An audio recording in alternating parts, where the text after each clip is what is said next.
Salam sejahtera buat penonton tayangan video ini.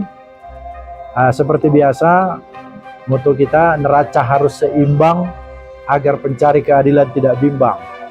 Dalam kaitan ini saya masih terus berbicara tentang pencari keadilan.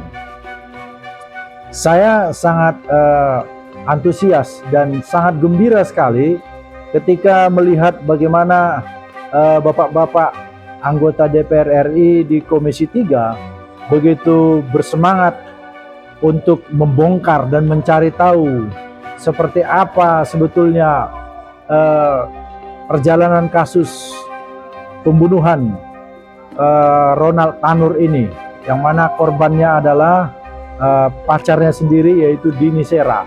Nah, saya merasa bahwa Komisi 3 DPR RI benar-benar menjalankan fungsinya ya sebagai wakil rakyat. Kita tahu bahwa fungsi DPR RI itu adalah ya fungsi legislasi, pembuat undang-undang, kemudian fungsi budgeting anggaran, dan kemudian fungsi pengawasan. Nah, saya merasa fungsi pengawasan ini yang sekarang dimainkan perannya, dioptimalkan atau diwujudkan perannya oleh DPR RI. Saya melihat di berbagai media sosial bahwa begitu marahnya para anggota Komisi 3 DPR RI. Kalau yang saya rekam misalnya Bapak Ahmad Saroni sampai menyatakan bahwa hakim yang memutuskan perkara ini adalah hakim brengsek gitu ya. Jadi memang betul-betul mereka begitu geram melihat tindakan majelis hakim yang membebaskan Ronald Tanur ini.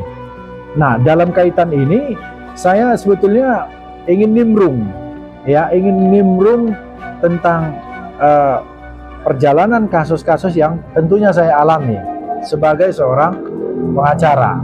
Karena saya melihat bahwa apa yang dilakukan oleh bapak-bapak di Komisi 3 ini adalah esensinya adalah penegakan hukum, dan esensinya adalah untuk semacam memberikan warning kepada aparat penegak hukum untuk tidak main-main. Maka seperti yang saya katakan tadi, saya nimbrung. Kenapa saya nimbrung? Karena sebagai pengacara, ketika menjalankan satu perkara, kami juga menghadapi kendala, kami juga menghadapi katakanlah tindakan-tindakan arogan dari kekuasaan. Nah, kami sudah membuat surat, beberapa surat sudah kami layangkan.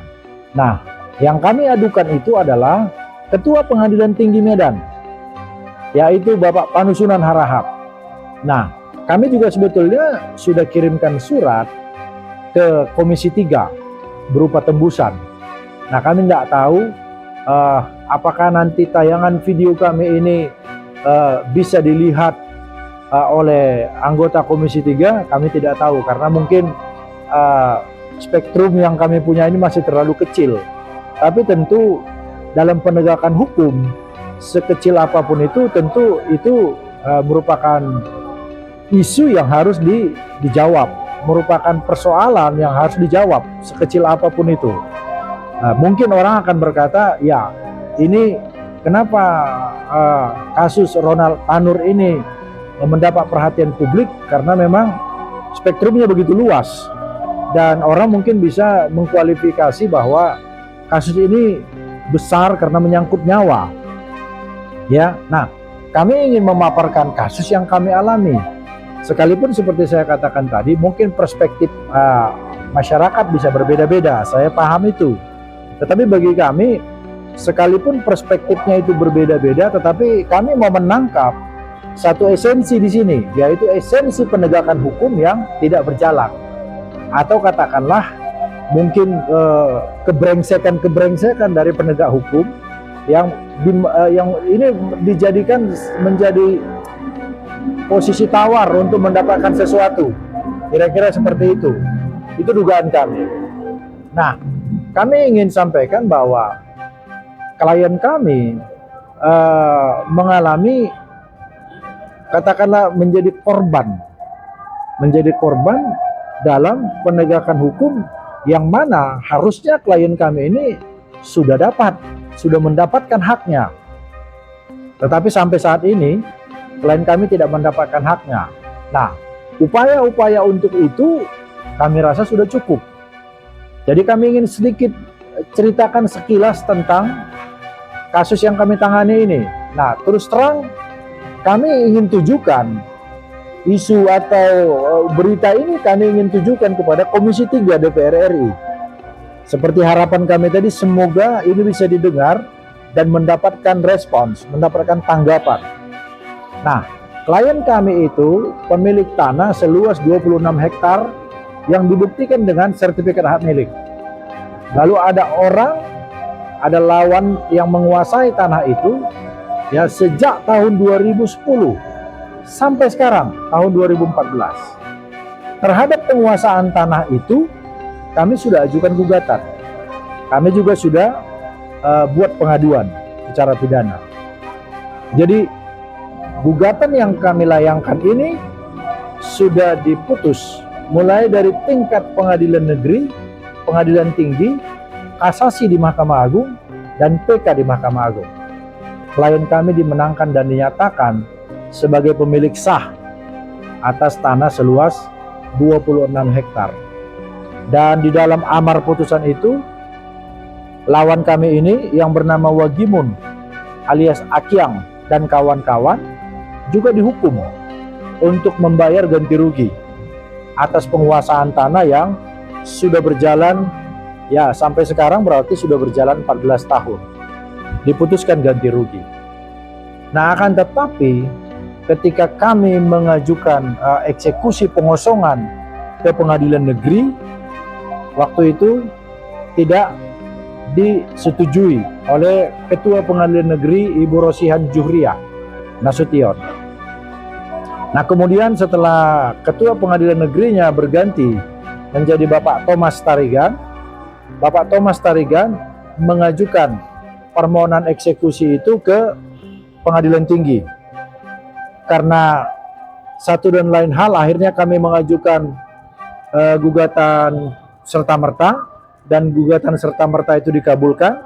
Maka Bapak Thomas Tarigan mengajukan kepada Ketua Pengadilan Tinggi izin permohonan eksekusi.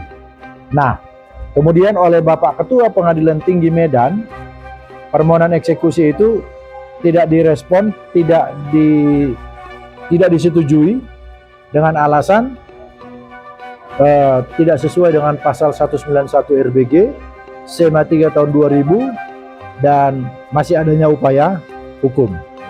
Nah, saya tidak terlalu lama lagi berkutat di persoalan itu, tetapi yang ingin saya sampaikan adalah bagaimana penegakan hukum ini bisa berlangsung, dan kami menduga adanya tindakan-tindakan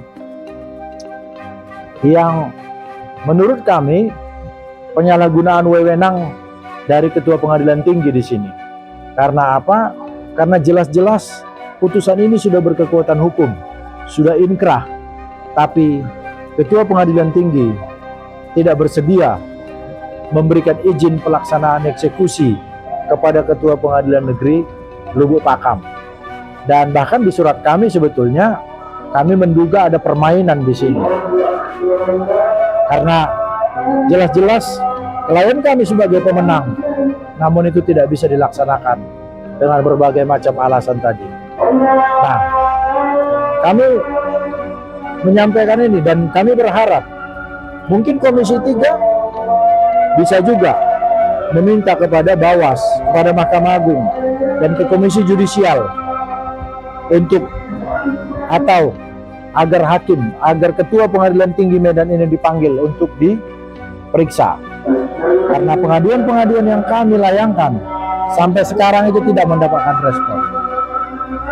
Itu yang membuat kami jadi bergairah untuk menyampaikan video ini, berita ini, kira-kira supaya anggota DPR RI bisa merespon. Terima kasih.